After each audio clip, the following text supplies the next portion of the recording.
turn on the key to the on position as it's shown right now. It stays there for 11 minutes. And you also want to make sure your battery, you have a good battery in the car, because the whole process takes almost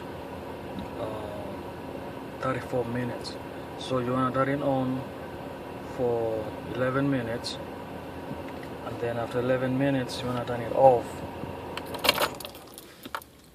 for 10 seconds.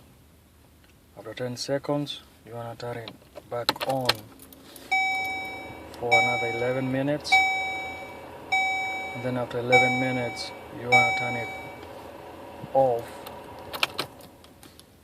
for 10 seconds, and then after 10 seconds you want to turn it on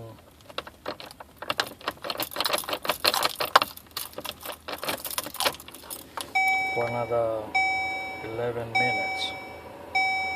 After those 11 minutes, at this point you can start the car.